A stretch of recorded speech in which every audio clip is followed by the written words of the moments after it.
Copercana premiada, sua sorte vai valer. São vale compras instantâneos e no fim 1, 2, novo Ford Ka para você. Cada R$60 em compras nos supermercados, lojas, Auto Center ou postos Copercana, você concorre a 800 vale compras. E no final, 2 novo Ford Ka. Quanto mais você comprar, mais chances de ganhar. Copercana premiada, a sorte está ao seu lado. Copercana premiada, sua sorte vai valer.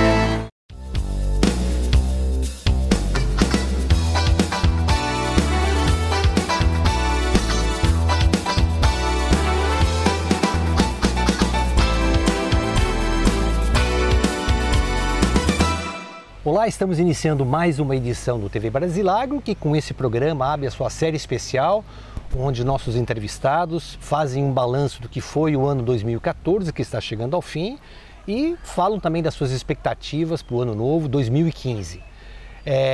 Essa série de programas tem o nosso apoio, o patrocínio e apoio do sistema Copercana, Cocred, Canoeste, ao qual nos agradecemos aí essa ajuda que permite nós viabilizarmos essa série especial que nós começamos aqui ouvindo o professor Marcos Fava Neves, da USP, da FEA Ribeirão Preto, que abre oficialmente essa nossa série de 4 programas especiais, e na sequência nós teremos aí a entrevista que gravamos em Bebedouro com o presidente da Copercitros, José Vicente da Silva. Professor Marcos Fava Neves, seja muito bem-vindo ao nosso programa, já estávamos com uma saudade suas aí. O senhor que esse ano ficou viajando tanto, fazendo suas palestras, colhendo informações e sempre trazendo com muita propriedade aí, de forma importantíssima aí, as suas considerações sobre o agronegócio brasileiro. É um prazer estar mais uma vez conversando com vocês, né, nesse programa tão reflexivo que você consegue fazer.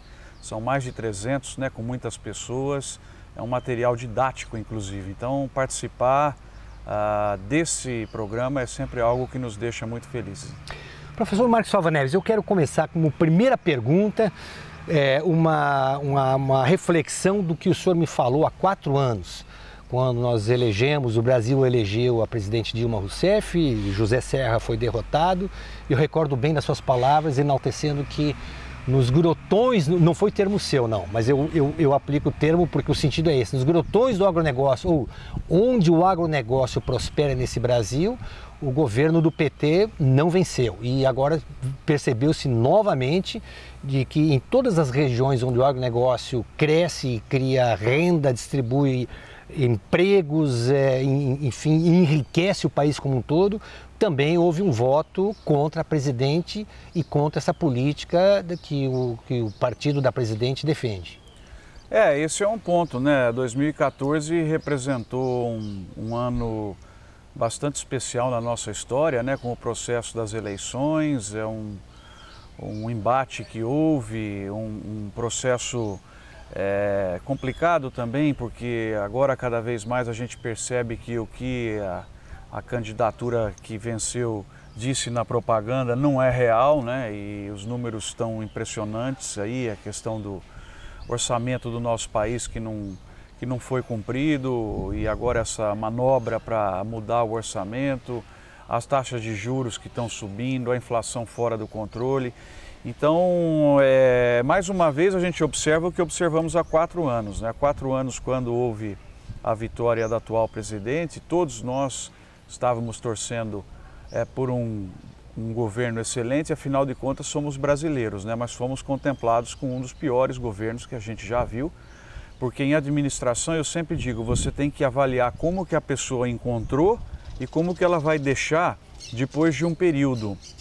Então, mesmo considerando os governos de Collor, Fernando Henrique, o primeiro do Lula, né, a primeira metade do segundo governo do Lula também, esse é o único governo que entrega ao Brasil pior do que pegou, né, com um cenário internacional que não foi absolutamente complicado. Então, eu fiquei muito decepcionado, porque como não sou filiado e vinculado a partido político, quando vence alguém a gente torce para acertar. E não foi o caso que a gente observou agora. Então, mais uma vez, o que você está dizendo nas regiões produtivas do Brasil, nas regiões que querem um Estado menor e mais empreendedorismo, produção, houve a derrota da presidente.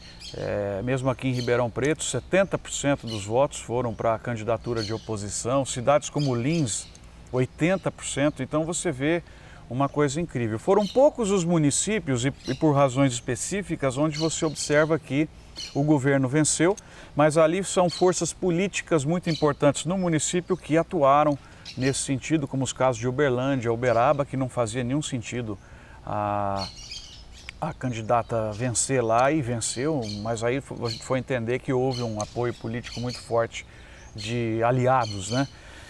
Agora resta esperar que os próximos 4 anos tragam mudanças, né? Porque do jeito que foram, principalmente os últimos 2 no Brasil, nós não temos um caminho positivo pela frente, não.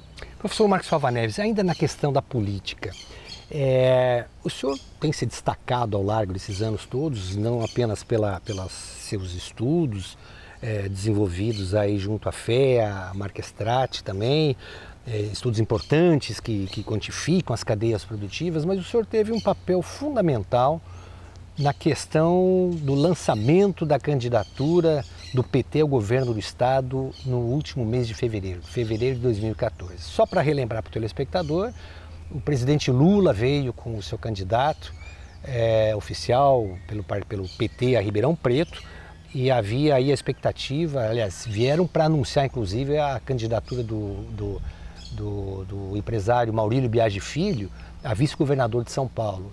E o senhor, horas antes dessa grande reunião, que foi uma reunião que eu diria até marcante, porque ela definiu uma postura da própria única União da Indústria da Cana-de-Açúcar, num pronunciamento feito pela presidente executiva Elizabeth Farina, que pegou bem o teor de um artigo que o senhor escreveu, distribuiu para a imprensa, o senhor distribuiu através dos seus acompanhantes no Twitter, Facebook, onde o senhor mostrava a sua indignação como cidadão brasileiro e de ver que um setor que foi tão prejudicado nessa gestão do PT estava tentando se alinhar novamente e apoiar uma candidatura aí do ex-ministro Alexandre Padilha ao governo do Estado de São Paulo. Vale colocar para o telespectador também, para o senhor não é novidade nenhuma, que o que o senhor escreveu, o que o senhor defendeu, realmente acabou pesando, isso depois o próprio Maurílio Biagi Filho nos confidenciou, acabou pesando na decisão dele de renunciar à candidatura que seria anunciada.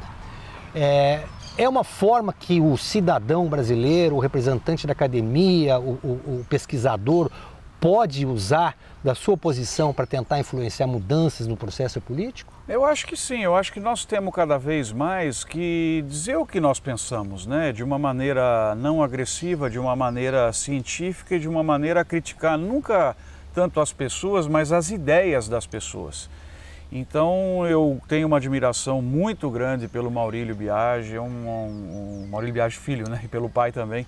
Mas eu acho que era uma decisão equivocada dele, e eu disse isso pessoalmente, pela nossa relação de 20 anos, né? O meu primeiro trabalho aqui em Ribeirão Preto, que foi lá atrás a criação da Cristal Sev, que foi um caso de sucesso, foi via Maurílio. Eu sou eternamente grato ao Maurílio e muito amigo, a gente se telefona. E eu lembro que quando isso começou a ventilar na imprensa, eu fiz uma carta, mandei para ele, eu estava morando nos Estados Unidos, e eu fico feliz que isso pesou na decisão, porque além de ser uma candidatura que não teve êxito nenhum, ela colocaria em conflito parte do setor sucroenergético, porque esse governo teve a proeza de destruir o setor, isso a gente pode dizer, porque apontamos isso faz 6, 7 anos, e seria muito incoerente você ter como vice de um representante do atual governo alguém ligado ao setor de cana. Então, na verdade, eu fico muito contente que o Maurílio, primeiro foi sondado, eu acho que e foi convidado, é uma honra isso acontecer, vice-governador, né? Mas que ele não aceitou, isso foi interessante para manter uma linha de coerência dele como empresário, né? E como pessoa que quer o desenvolvimento via geração de renda. E o outro ponto que eu queria comentar é que eu estou muito indignado, em parte, com a sociedade brasileira e manifesto isso para os meus estudantes, manifesto isso via carta, via artigos na imprensa, que vocês também sempre têm aí vamos dizer assim, a vontade de republicar e fazer isso mais evidente, é que eu não entendo o silêncio das nossas organizações estudantis, eu não entendo o silêncio da universidade perante o descalabro que se observa no nosso país. Essa situação que está sendo vista com a Petrobras, além da Petrobras ser parcialmente responsável pelo problema do endividamento do setor sucroenergético, vindo aí obedecendo ordens de Brasília, a podridão que está saindo diariamente dessa organização é uma coisa impressionante. Então eu questionei até no último artigo. A UNE, União Nacional dos Estudantes, em 92, foi comigo na rua, eu lembro, no Anhangabaú, como um protagonista para derrubar um presidente que tinha tido gestos de corrupção, gestos esse, Ronaldo, que são homeopatas hoje, é terapia alternativa, se você comparar o que foi em 92 com o que está se passando agora. Fernando Collor de Mello. E você não vê as entidades estudantis. Então, onde é que está a UNE perante os escândalos da atual gestão? Onde é que está os centros acadêmicos das universidades? Onde estão os professores universitários? Eu não estou silenciando, eu estou esperneando contra aquilo que eu julgo que é errado. Não contra as pessoas, mas contra gestos das pessoas. Então, o que me leva a uma preocupação maior, que eu estou alertando nas palestras agora, é um crescimento no Brasil como um cupim, que a hora que você vê, ele vem vindo, ele tomou aqui o espaço, a hora que você percebe já era, um crescimento vindo no ensino médio e no ensino universitário das ideias socialistas e comunistas que não levaram, Ronaldo, nenhum país a ter êxito, e sim a óbito. Se você pegar, nós temos muito alinhamento com essas pessoas, Todo mundo tem um objetivo comum. Qual que é o objetivo? Transformar o Brasil num país de elevado IDH, Índice de Desenvolvimento Humano. É só entrar na internet e colocar, você tem o ranking dos países, Noruega, Suécia, Estados Unidos, que consegue fazer isso com 350 milhões de habitantes, Austrália, países europeus, tal. Todo mundo quer fazer isso, isso é o objetivo. Onde a gente difere é na estratégia. É a maneira com a qual, os atos que você faz, as ações para atingir o objetivo. E essas pessoas estão cada vez mais com uma estratégia socialista, comunista, o mais novo termo, bolivariana, e isso não leva a lugar nenhum. Eu frequento a Argentina há 10 anos como professor visitante da Universidade de Buenos Aires. Eu vi a deterioração da Argentina, eu vi a deterioração da Venezuela. Então, se esses lugares fossem bons, os lugares onde esses regimes estão implementados, as pessoas não precisariam ser proibidas de sair desse lugar. Quer dizer, um cidadão em Cuba que quer viajar, ele não pode. Visitei lá em Berlim o Checkpoint Charlie, que era o lugar onde tinha em Berlim a separação da área ocidental e da área oriental, E aí eu sentei na calçada, estava com meu primo, conversando, observando ali onde existia o muro, os museus, as histórias. E a gente ficava pensando assim, se isso fosse bom, por que precisava de muro? Então, esse é um alerta que eu faço para os empresários brasileiros. É crescente o movimento que vem via uma doutrinação, uma ideologia que está sendo passada para as pessoas que são absolutamente vulneráveis, ou seja, os estudantes do ensino médio, que hoje contestam muito o que é produzir, contestam muito a geração de valor, contestam o lucro, contestam a empresa, contestam o empresário. E esse é o principal problema do governo atual. O governo atual, ele prejudicou, para não dizer destruiu, a capacidade de geração de renda das empresas. E tem uma coisa muito básica, sem geração de renda você não tem distribuição de renda. Você não consegue fazer mais programas sociais, que são maravilhosos, se você não gera renda. E quem gera renda? São as empresas, são os investimentos, é a expansão do setor sucroenergético, é a expansão das lavouras, é a expansão da atividade industrial. O que aconteceu com a atividade industrial no Brasil nesse ano? Ela caiu 3%. Como é que você vai gerar renda para manter os problemas sociais? Então, nós teremos, Ronaldo, um ano 2014 muito difícil. E como é que eu fecho toda essa conversa, esse assunto com vocês? Eu acho que parte da apatia estudantil e da apatia universitária é porque eles entendem que o fim do atual governo, que é um governo com visão socialista, não diria comunista, mas muito socialista, talvez até comunista, o fim justifica os meios. Então essa podridão que a gente observa aí, que está na imprensa diariamente, ela, entre aspas, justifica-se pelo fim que é estabelecer aqui uma sociedade socialista, ou agora, que é uma sacada fenomenal que o comunismo e o socialismo tiveram, né? Isso está muito evidente, que é mudar o termo, né? Eles se chamam agora de progressistas. Isso. Progressista é o termo, e progressista, na verdade, estão usurpando essa palavra, porque isso aí não leva ao progresso, não levou em lugar nenhum do mundo, isso está amplamente comprovado. Mas você fala progressista e a população, progressista é quem vai trazer o progresso, quem vai trazer a melhoria, né? E é uma melhoria de espuma, Ronaldo, é uma melhoria que não acontece, porque o que está na essência, o que esse pessoal destrói é a capacidade de geração de valor.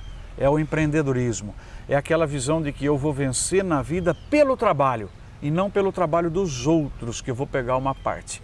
Quando você enfia isso na cabeça de um jovem, você transforma uma sociedade e faz ela caminhar para o fracasso. E hoje eu estou vendo, a sociedade brasileira, ela vem fracassando, né? Isso é uma constatação. Você tem...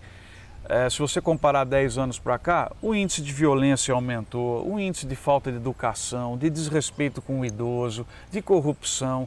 Então nós como sociedade, Ronaldo, é muito difícil fazer isso. A gente vem deteriorando em valores principalmente.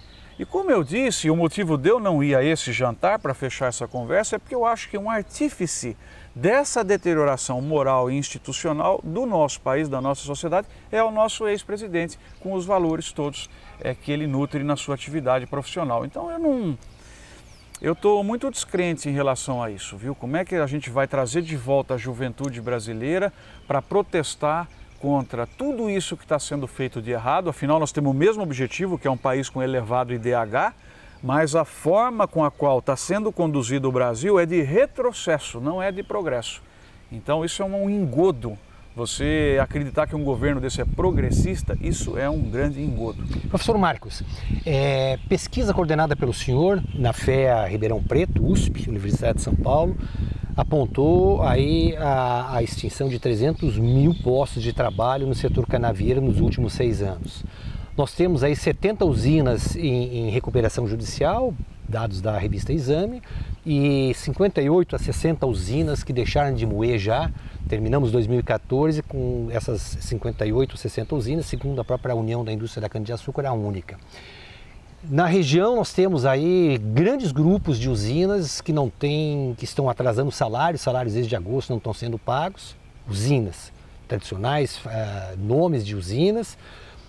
Nós temos demissões em usinas também e não se paga os encargos sociais, salários atrasados, não há fundo de garantia depositado. O Parque Industrial de Sertãozinho e o de Piracicaba, em Piracicaba 11.200 demissões no último ano, Sertãozinho indústrias fechando, empresas encerrando suas atividades, também demissões sem pagamento de salários, de encargos, fundo de garantia não depositado. Qual é o outro número ruim que nós temos para fazer uma avaliação sobre o que foi 2014? Eu acho que faltou, como consequência de tudo isso que você falou, que as pessoas estão perdendo patrimônio. Eu fiz nesse projeto de 2014, nesse ano de 2014, um dos projetos mais bonitos da minha vida, que foi o Caminhos da Cana. Uhum. Ele concluiu agora, ele vai ser renovado para 2015. E eu fui com uma caminhonete movida a etanol em 20 cidades conversar com as associações de produtores na parte da manhã e na parte da tarde conversar com um grande grupo de produtores. Então eu tenho o diagnóstico e o sentimento de tristeza ao ter rodado as regiões de São Paulo, Paraná, Minas, principalmente, né? No próximo ano nós vamos a Goiás, Mato Grosso do Sul e outros centros sucroenergéticos. É uma situação desoladora. Você vê a definhar a atividade econômica desnecessariamente. Essa crise ela não existiria se nós tivéssemos por parte do governo brasileiro um plano de longo prazo para a energia renovável no Brasil. O governo pode até ter um plano, mas ele não tem execução, tem dificuldade de executar. O que acontece? Priorizou-se no Brasil o subsídio ao combustível fóssil. E quando você faz isso, o setor de cana que já vinha com dificuldades, que acreditou numa conversa da Arábia Saudita do etanol, fez investimentos, né? Você tem uma perda de renda por preços mais baixos e por juros mais elevados, impactando o endividamento, entre outras coisas. Então eu vi isso no campo, eu vi isso em cidades. Eu tive uma chance muito interessante de sentar diversas horas com o prefeito de Orindiúva, um dos municípios sucroenergéticos. Ele me mostrou as contas da prefeitura. Então Orindiúva é um exemplo clássico do que esse governo fez para o Brasil, que foi minar a capacidade de geração de renda e agora não tem como distribuir renda. Então o prefeito me disse, olha a arrecadação anual de Orindiúva como vem caindo, porque se não tem geração de renda através da cana, das usinas, o comércio não vende, né? O ISS cai e a arrecadação do município fica menor. E o gasto do município é cada vez maior, necessidade de saúde, de escolas, tal. Então esse é um exemplo ali de um pequeno município que se espalha aí pelo Brasil. Então não dá para entender, não dá para acreditar que a gente conseguiu destruir, jogar de joelhos um dos setores mais promissores da economia brasileira, mais importantes para salvar a balança comercial brasileira, que está numa situação lastimável, né? Quer dizer, desde 98 vai ser o pior resultado, a balança comercial está afundando e desnecessariamente, porque nós poderíamos estar com importações zero de gasolina, não precisaríamos estar importando etanol americano, poderíamos ter muito mais açúcar para vender, poderíamos ter muito mais cogeração de eletricidade e evitar esse absurdo dessas térmicas queimando, como diz o Mendonça de Barros, Chanel número 5, né? Para gerar eletricidade. Quer dizer, uma sequência de erros impressionante. A gente perde até... Eu voltava dessas visitas em depressão, viu? Porque você vê o desabafo de quem quer trabalhar no Brasil, quem quer produzir, gerar emprego e encontra um ambiente péssimo. Não tem condição. O que pode se esperar para 2015, professor Marcos Fava Neves? Para 2015, eu vejo uma situação melhor do que a de 2014, que talvez tenha sido o pior ano, né? Porque não bastasse essa sequência de erros, nós tivemos o problema do erro de São Pedro também, né? Que não nos ajudou aí bastante. Então eu acho que o que a gente pode esperar para esse ano que começa? Primeiro, como o governo se complicou todo na questão fiscal, né? Na questão do seu orçamento, ele vai precisar de mais impostos, né, para fechar suas contas. E um imposto que deve voltar é o da CID na gasolina, porque isso é rápido e fácil, né? Ao voltar a CID na gasolina, ela vai permitir algum tipo de oxigênio para o etanol hidratado.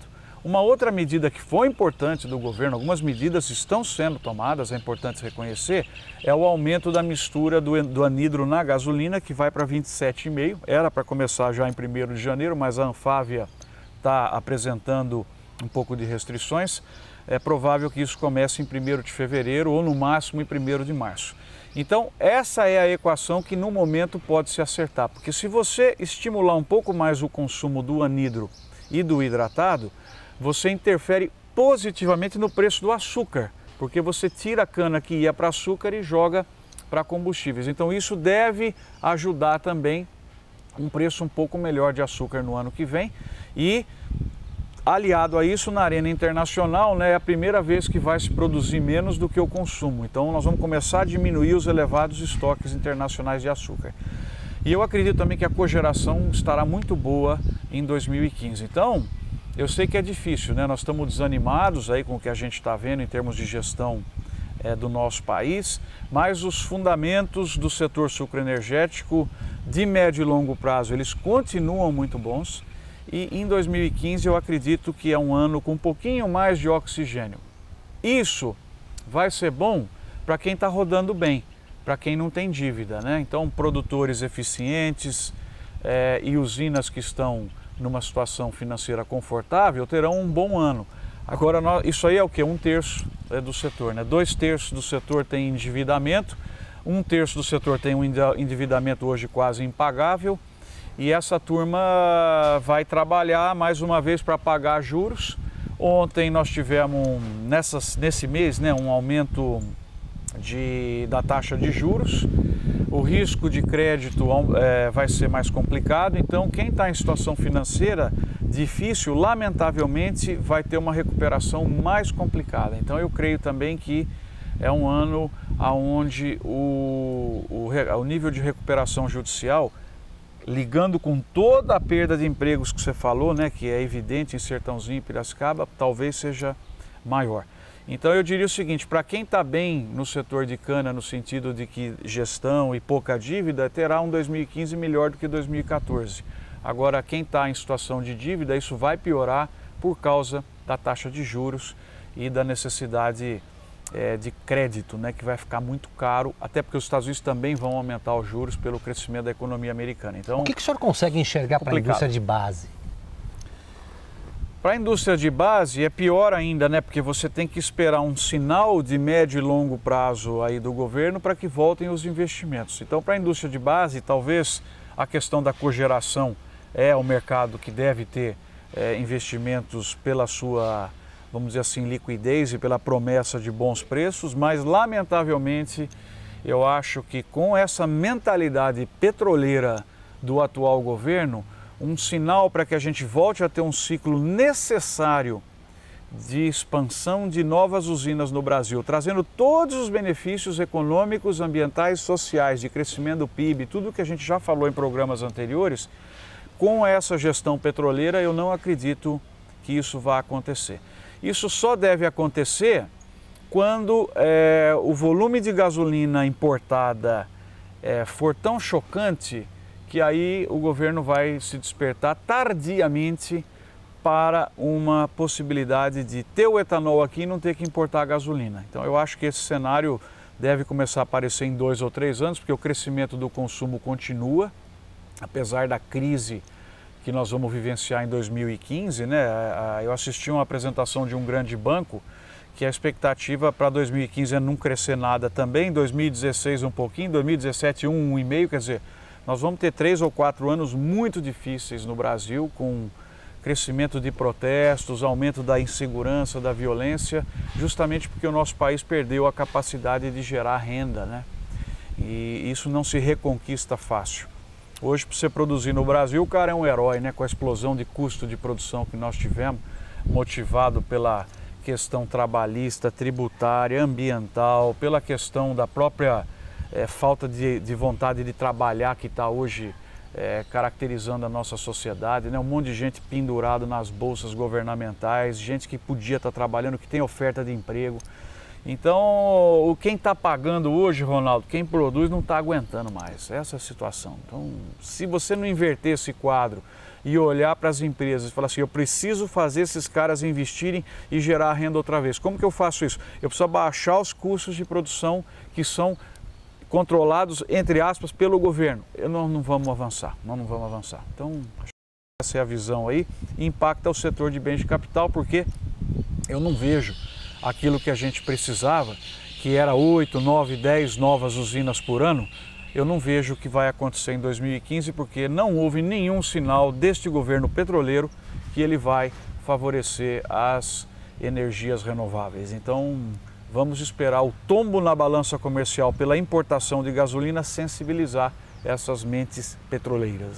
Professor Marques, muito obrigado por abrir essa nossa série especial, trazendo os seus conhecimentos, a sua experiência e principalmente a sua coragem de falar. Talvez o que a gente mais precise hoje é de profissionais e intelectuais como o senhor, que tem a coragem de falar e fala com consistência. Ronaldo, eu tenho feito isso, eu não sou desse ou daquele, eu tenho feito isso para ter tranquilidade com a minha consciência.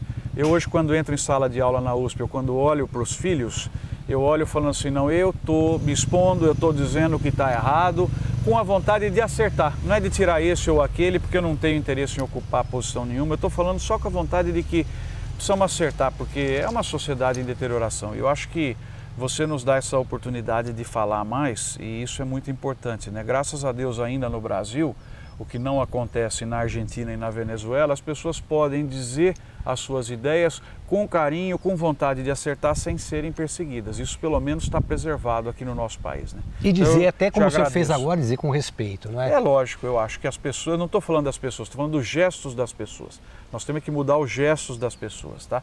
Essa que é a ideia. Perfeito. Nós vamos a um intervalo e na sequência nós vamos para o depoimento que nos foi concedido por José Vicente da Silva, presidente da Copercitros.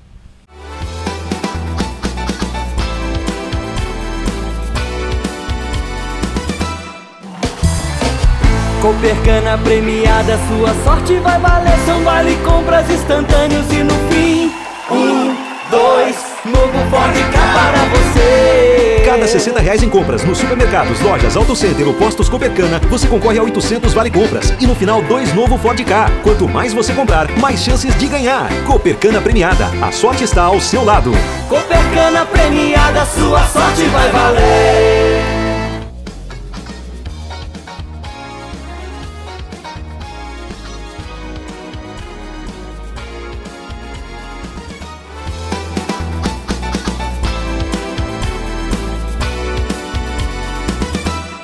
Presidente, qual é a avaliação que o senhor faz sobre o ano de 2014, que quando nós fizemos a nossa série no ano passado, os prognósticos todos indicavam já que 2014 seria um ano perdido. No caso específico da Copercitrus, que atua não apenas na sua forma de origem com a citricultura, mas que também atende o mercado da cana. O senhor fez até um comentário antes de nós começarmos a gravação, de que a Copercitrus também atende o mercado de grãos, o mercado da pecuária. Então, em termos de cooperativa, 2014, como é que foi o ano para o senhor, na sua visão? Pelo que a gente percebe no Brasil, o mercado brasileiro, a economia brasileira, nós entendemos que foi um ano bom para a cooperativa, porque nós temos um crescimento de 10% no geral. Porque nós temos a área de insumos, que é muito forte, e uma área de máquinas e implementos, que também é muito forte. Naturalmente, a área de máquinas, principalmente tratores, houve uma queda nas vendas. Mas a parte de insumos, houve um crescimento. Então, nós acreditamos que saindo do ano de 2013, muito bom, e tendo 2014 com 10% de crescimento, nós acreditamos que foi um ano bom para a cooperativa. Especificamente no setor de cana, como é que o senhor avalia que foi 2014? Olha, para a cooperativa foi um ano, como eu lhe falei, bom. Nós conseguimos atender os produtores, nós conseguimos lançar sementes novas, que eu falo sementes, são ideias novas, para que o produtor tenha melhor produtividade, para que ele atue na agricultura de alta precisão, para que ele aproveite a palha da cana, que realmente ele não aproveitava ainda. Essa palha pode ser usada ou para energia ou para o etanol celulóico. Então, nós acreditamos que nós procuramos plantar essa ideia e dar, inclusive, condições para que o produtor evoluísse. Porque nós acreditamos que a cana, um dos problemas da cana é a baixa produtividade por falta de investimentos. Ainda especificamente com cana-de-açúcar, o senhor está nos dizendo então que a crise que atingiu ao setor como um todo não atingiu ao cooperado da Copercitrus? Olha, eu diria que atingiu o cooperado da Copercitrus, porque isso é uma corrente e a gente está preocupado também no pagamento das contas dos nossos cooperados, porque isso é uma inadimplência é muito grande, provocada pelas usinas. A inadimplência não está grande, mas a gente tem preocupação, porque nós também financiamos os nossos produtores, os nossos cooperados, e a gente realmente fica preocupado com a cadeia, porque se a usina, a destilaria não vai bem, isso pode cair sobre os produtores, entendeu? Então a gente tem preocupação com isso, sim. Ainda na questão do ano 2014, o setor citrícola, laranja, que foi a origem da Copercitrus em 1976, que uma cooperativa criada para atender o produtor de cana. Sim. Como é que o senhor avalia que foi o ano 2014, então, para o setor da citricultura?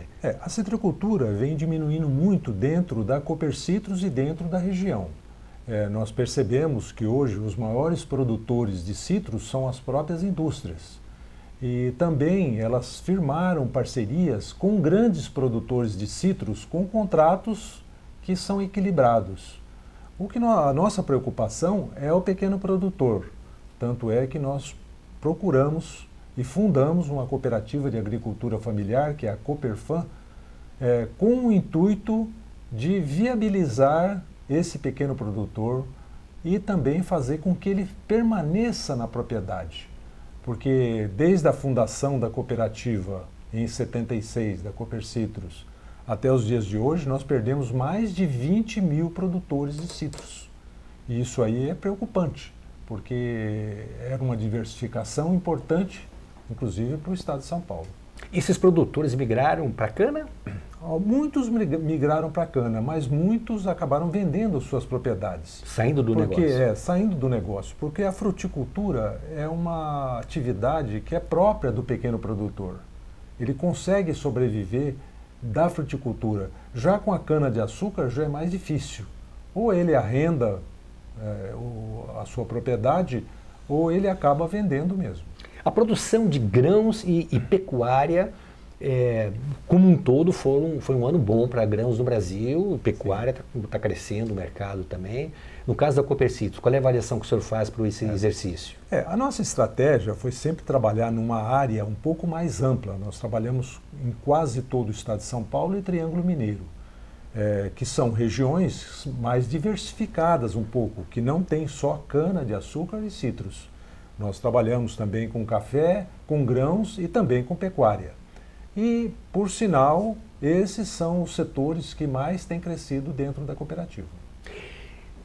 José Vicente da Silva, presidente da Copercitos, 2015, nós estamos iniciando um novo governo, embora seja um governo reeleito, mas há sinais aí muito claros de mudança na política econômica, há sinais muito claros de mudança na condução do Ministério da Agricultura.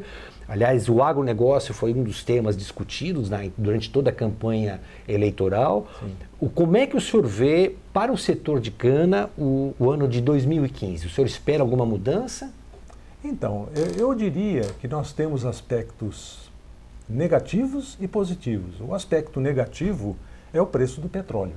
O preço do petróleo, ele realmente impacta no setor sucroalcooleiro, porque a gente vê quase uma inviabilidade, o preço permanecendo dessa forma, no álcool hidratado.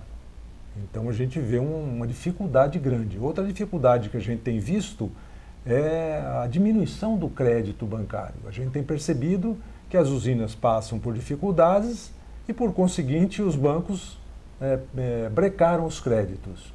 Isso é mais uma ocasião em que dificulta o setor.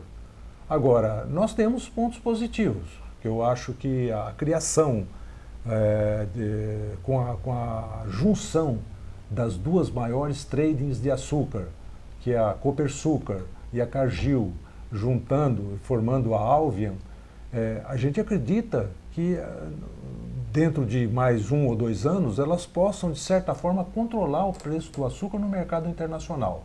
Então isso é um fator positivo.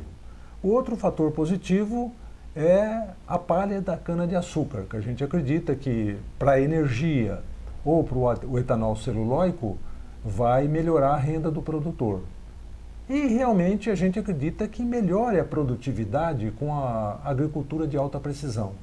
Hoje a utilização de mudas selecionadas, do GPS, da adubação em taxas variáveis, pode diminuir o custo por tonelada produzida. Então a gente vê que existem pontos negativos, mas também tem uma projeção aí, porque a gente vê que a única mistura viável e sustentável para a gasolina é o etanol anidro. O etanol, não existe um produto tão bom quanto o etanol anidro para se misturar na gasolina, para ter um produto menos tóxico, mais sustentável e com menos poluição. E até porque ele é vendido pela rede de distribuição de combustíveis e pelas distribuidoras, e a própria Petrobras ganha muito com isso, ele é vendido ao preço de gasolina, quer dizer, quase a cada 4 litros de gasolina nós temos 1 litro de etanol, e essa mudança tende a crescer agora para 27,5%. Exatamente. O próximo ano a gente deve ter 27,5% de produção, porque o etanol, realmente, o etanol anidro, ele tem vantagens enormes sobre o MTBA ou qualquer outra mistura que se pretenda fazer. E a gente vê que se os Estados Unidos, Japão e outras nações resolverem colocar pequenas quantidades até para fazer a mistura na gasolina, o Brasil não vai ter nem produção para suprir. Deixa eu lhe esclarecer uma dúvida minha. O senhor iniciou respondendo a questão do álcool anidro, a questão dos combustíveis como um todo, e aí nós temos dois problemas, aparentemente. Nós temos aí a questão do preço subsidiado da Petrobras ainda hoje sendo praticado no mercado, quer dizer, não há condição de concorrência, aí, a exclusão da CID, da gasolina, prejudicou mais ainda o setor, sim, embora isso já esteja na pauta aí do próprio governo para anunciar nos próximos dias aí a volta da CID. E temos ainda a questão da queda do preço do petróleo no mercado internacional. O que preocupa mais? A política até então praticada pela Petrobras de subsídio à gasolina ou a questão da queda do preço do petróleo no mercado internacional na questão do etanol hidratado? Olha, eu acho que cada um deve fazer a sua parte. Nós temos preocupação realmente com o petróleo, preço internacional do petróleo, e outras agravantes que estão acontecendo. Agora, eu acho que a cooperativa, os seus cooperados, eles têm que se preocupar em ter uma tonelada de cana com preço mais baixo. Eles têm que ter uma produtividade maior e um custo de produção menor. E é o que a cooperativa se bate. Nós já fizemos algumas parcerias com usinas aí, no sentido de recolher a palha, que acaba até, além de agregar ganho para o cooperado, melhora a produção da cana, porque ela sim, desabafa um pouco o rebrotamento da cana, dá menos praga, etc. E gera recursos para o cooperado. Então, a nossa preocupação é fazer a nossa parte, porque o petróleo no mercado internacional, a política do governo e outras coisas que têm atrapalhado o setor sucroalcooleiro não está na nossa posse, não está na nossa condição de resolver. Então nós temos que resolver essa questão aí, que é aumento de produtividade e menor custo de produção. Perfeito. Uma outra questão. O senhor citou que os bancos estão reduzindo suas margens de crédito aí para financiar ao produtor. A Copercitrus é um braço financeiro que é a Credicitrus, Cicobi Credicitrus, sim, que vem a ser a maior cooperativa de crédito rural da América Latina, não é isso? Sim. De que maneira esse braço financeiro pode agora socorrer e ajudar ao cooperado?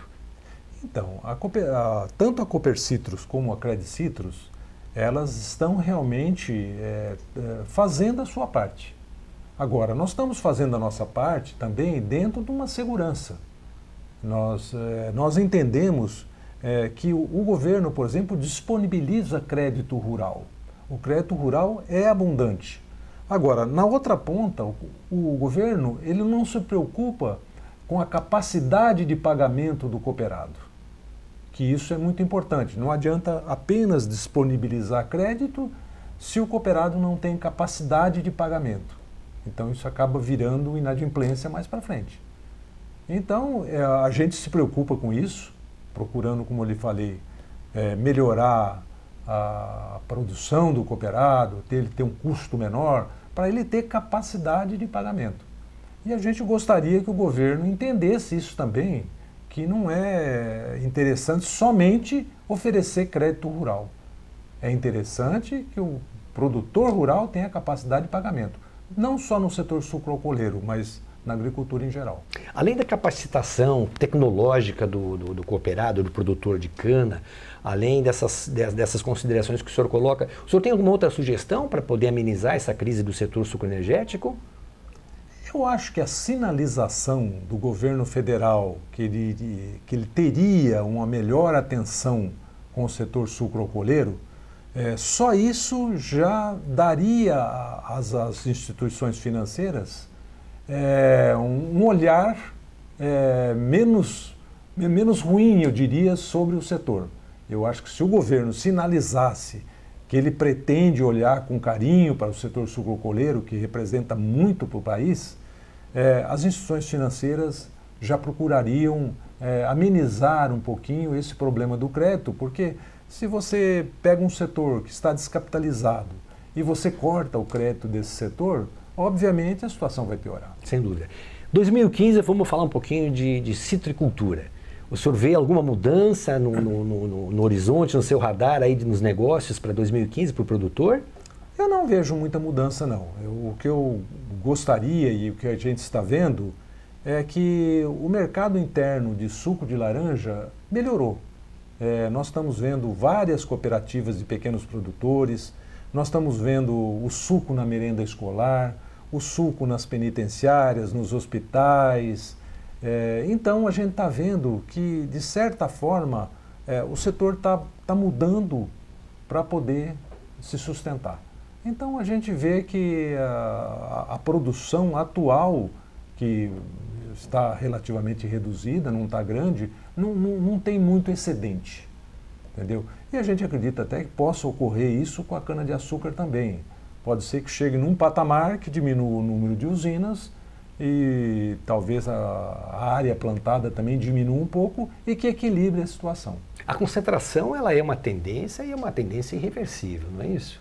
A gente percebe isso na cana-de-açúcar, quer dizer, a formação de grandes grupos, esses grupos eles têm uma economia de escala diferenciada, isso acaba ajudando o próprio setor.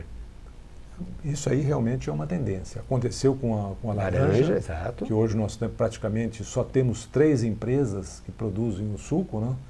E com a cana também a gente está percebendo esse movimento cada vez maior de concentração. Agora, as grandes empresas de cana-de-açúcar, elas parecem que no momento não têm interesse em ampliar a sua área. Até pela falta de um ambiente favorável para investimentos, que o senhor acabou de mencionar, não é isso? Exatamente, porque todo mundo vai aplicar onde tem retorno. Tem garantia de retorno, exatamente. Exatamente. Uma outra questão, grãos, o ano 2014 foi um ano positivo, preços bons, tivemos aí uma alta nas bolsas internacionais, mas estamos terminando 2014 também sabendo que os Estados Unidos está com uma superprodução de soja, uma superprodução de milho, os preços já estão em baixa. Como é que o senhor enxerga o mercado de grãos para 2015, no caso específico do cooperado da Copercitrus e do produtor brasileiro? O que a gente entende é que talvez 2015 não seja um ano de ouro como foi os anos anteriores. Mas nós acreditamos que se houver uma produtividade normal, o produtor vai ganhar dinheiro, ele vai ter capacidade de pagamento, que para mim é a palavra-chave para a sustentabilidade do campo, é capacidade de pagamento. Então nós acreditamos que tanto em soja como milho, como café também, que nós atuamos no café, né? E pecuária, que vai muito bem, graças a Deus. Então a gente acredita que vai haver sustentabilidade em 2015. Café é um preço melhor hoje do que há um ano atrás. A seca ela valorizou um pouco o preço, diferentemente do açúcar, que a seca não ajudou em nada ao preço até então, mas tem essa possibilidade que o senhor colocou no horizonte aí, dessa sociedade da própria Copersucar se unindo aí à Cargill, de que possa, de repente, haver um preço diferenciado. O que o senhor enxerga em termos de preço para o café para 2015? A cooperativa ela trabalha relativamente pouco com café. Não somos insignificantes, mas representa talvez de 10 a 12% do nosso faturamento trabalhar com café. A gente entende que o café está diretamente ligado com a oferta e a demanda. E nós acreditamos que vai ser um preço bom, porque a gente está prevendo que não haverá excesso de produção de café. A gente acredita até que tem uma queda na produção de café para o ano que vem, então a gente acredita que o preço vai estar nos patamares atuais para cima. Pecuária mantém 2015, o bom ano que foi 2014? As informações são que deva permanecer nesse patamar. Com o mercado internacional fluindo muito bem, né? Então a gente acredita que deva permanecer nesse patamar. A Copercitrus é uma das maiores revendas, se não a maior revenda Valtra do país, uma das mais importantes do mundo como um todo. E Valtra significa tecnologia, significa investimento para aumentar a produção e a produtividade agrícola. O mercado de máquinas e implementos agrícolas para 2015, o senhor vê alguma reação? Olha, eu acredito que deva estar dentro da normalidade. 2013 que foi um ano anormal.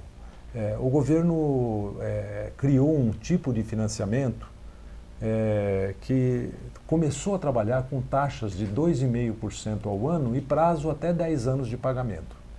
Isso aí fez com que 2013 tivesse uma venda de tratores excepcional, entendeu? Então, tirando 2013, que foi um ano atípico, nós estamos 2012 e 2014 no mesmo patamar. Agora, implementos agrícolas, a gente está bem acima de 2012. E nós acreditamos, porque o implemento ele atende uma multiplicidade de produtos muito grande. E o valor dele também é um pouco menor do que o trator. O trator ele tem um valor bem maior do que o implemento, muitas vezes, né? Então a gente acredita que em implementos agrícolas a gente deve permanecer no mesmo patamar e trator também devemos permanecer no mesmo patamar de 2012 e não de 2013. Sim, que foi um ano atípico. Foi um ano atípico. O senhor acha que com todas essas mudanças que estão ocorrendo hoje no mundo, questão da Rússia, a questão envolvendo aí a Ucrânia, a China sendo o maior consumidor, maior importador de commodities do Brasil, excesso de produção nos Estados Unidos, o senhor acha que o cenário global para a produção de alimentos, de alguma maneira, continua sendo promissor para o Brasil? Eu acredito que sim. O Brasil é um país agrícola, nós já comprovamos isso. Eu acredito que essa tendência do Brasil cada vez produzir mais, de ter várias safras por ano, isso é um diferencial que país nenhum do mundo tem, né? Então, o que nós precisamos é que o governo enxergue a agricultura com seriedade, melhorando logística, melhorando o acesso a insumos, enfim, fazendo a parte dele. Porque, como eu lhe falei, a gente precisa estar preocupado em fazer a nossa parte, porque nós não podemos fazer a parte do governo, não. Agora, se o governo olhar com atenção para o setor, eu acredito piamente que o Brasil tem muito ainda a crescer na agricultura. Presidente José Vicente da Silva, presidente da Copercitos, muito obrigado pela sua participação. Eu que tenho que agradecer, estamos sempre à disposição.